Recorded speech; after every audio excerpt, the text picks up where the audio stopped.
Juan Kapitulo 6, versikulo 35.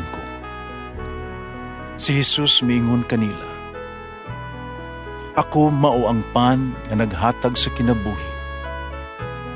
Ang muari kanako dili nagayod gutomon, ug ang mutuo kanako dili nagayod uhawon." Ang mga puno Pan sa kinabuhi.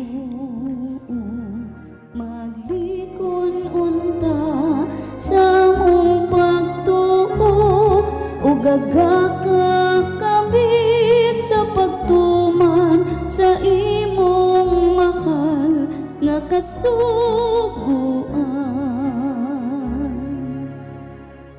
Ginumanaa ka ninyo.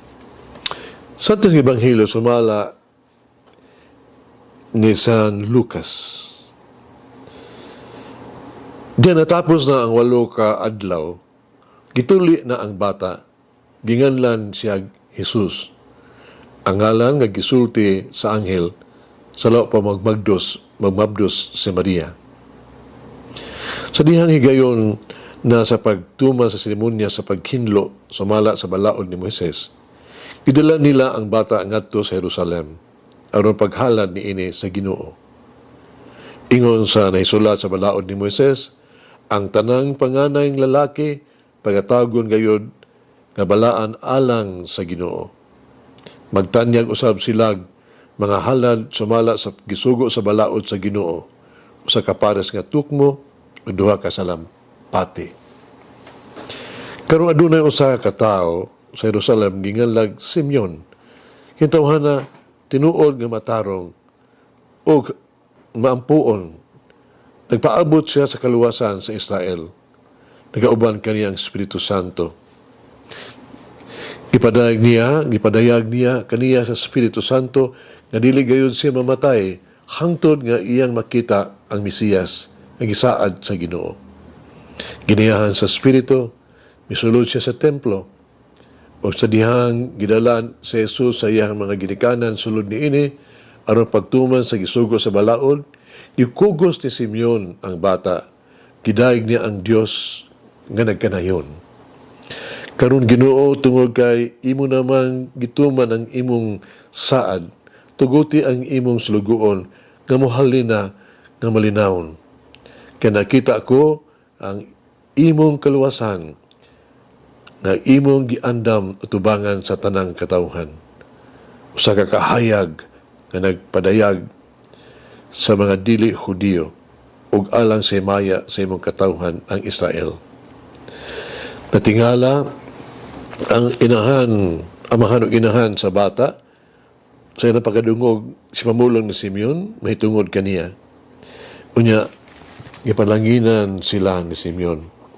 Umiingon siya kang Maria, ang inahan sa bata, suduo nga kining babae, kining bataa, gipili sa Dios aron maghimong hinungdan sa pagkapukan ug pagpaingon, pagbangon, pag-usab sa daghang katawhan sa Israel. Ug mamahimo siyang usa ka timaan nga sukwahi sa daghang katawhan. Unya, usa ka espada ang mutusok sa imong kaugalingong kasing-kasing. Sa dihang ilan nang natuman ang tanan sumala sa balaod sa Ginoo, na mauli sila sa Galilea, ngadto sa ilahang kagulingong lungsod ang Nazaret. Ang bata mitubo ug nahimong kusgan, napuno siya sa kinaadman ug kaayo sa Dios. Ang Ebanghelyo sa Ginoo. Pasalamati ang Ginoo kay siya maayo, ang iyang gugma mulungtad hangtod sa kahangturan. Pasalamati ang Diyos sa tanang mga Diyos, ang iyang gugma malungtaron. Pasalamati ang Ginoo sa mga Ginoo, ang iyang gugma balungtaron.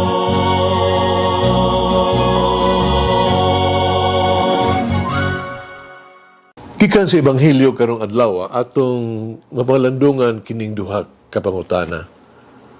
Una, unsa ang gibuhat ni Jose o ni Maria? Ikaduha, unsa ang gisulti ni Simeon? Una, ang gibuhat ni Jose o ni Maria mao ang pagtuman sa sugo sa Dios ngadto kang Moises. Gigipahayag sa Exodus 13:2. Kinagaingon, igahin alang kanako ang tanang panganay kamugulangang anak sa Israel. Maingon man sa tao ug sa mga mananap, kay kini ako aman. Kinaingon nga sa kabata, dili gyud gikan sila ang amahan o inahan.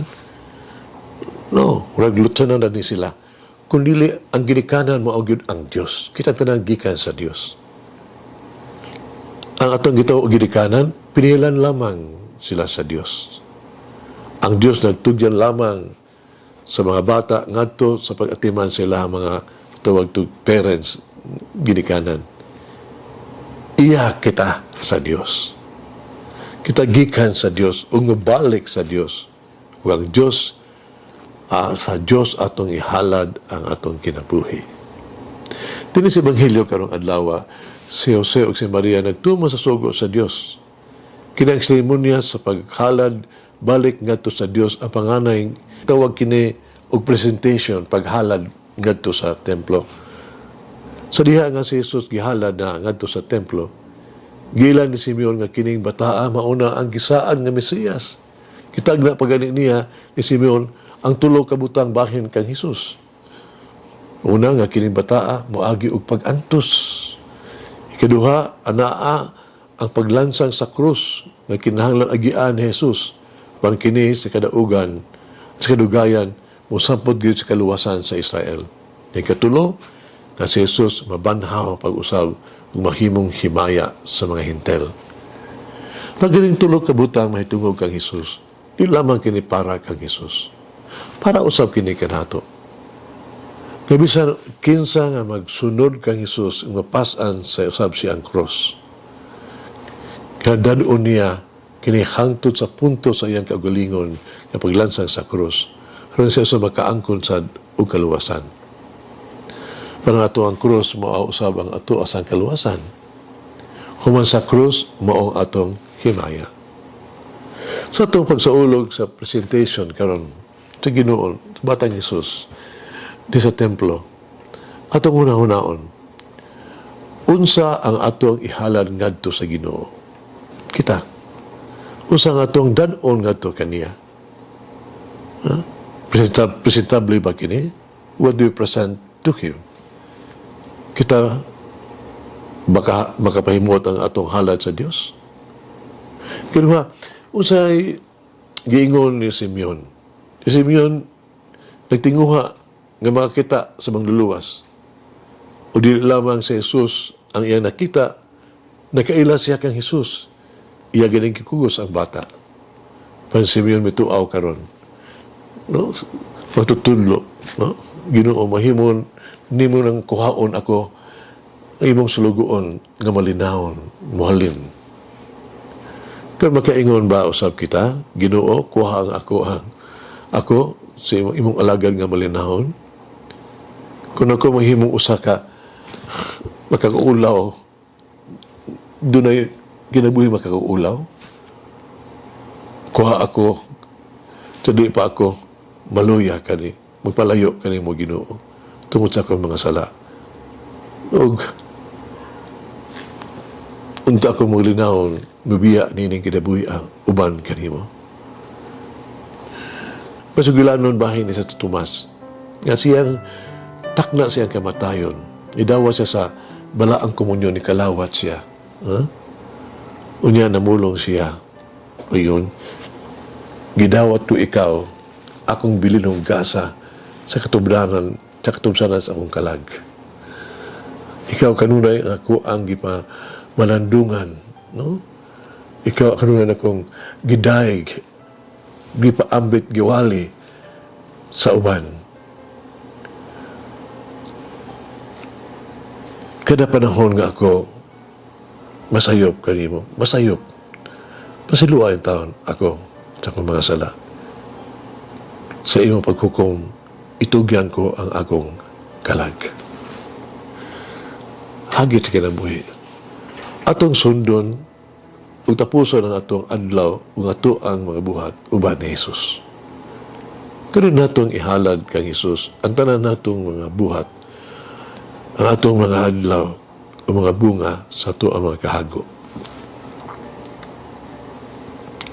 Mag-ampo kita. Among minahal nga birhen o maumahong inahan sa ni Maria, si Maria, tudloy kami nga mapautsahanon, tudloy kami sa pagdawat nga kanunay usa ka tawo nga espesyal, usa ka tawo nga mas importante kay kanamo. Tabangi kami nga mahibalan, masabtan ug dawaton ang amo ang mga limitasyon o mga kakulang.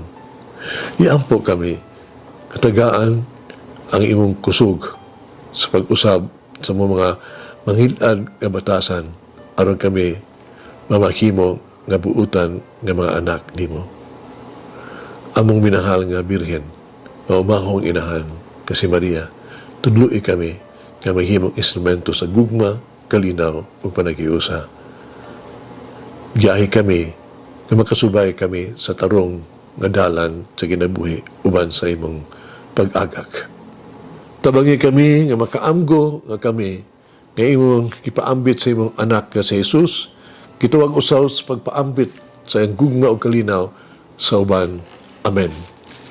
Ug malangin ang Diyos magagagahom sa tanan, Amahan, Anak, Espiritu Santo. Amen. May the Lord of the divine mercy bless us all, heal us from all diseases and suffering. Ayun unta niya kita, tanang mga sakit na sa lawas, o sa kalag, body and soul.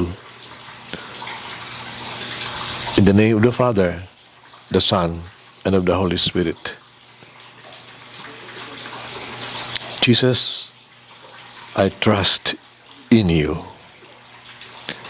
Amen.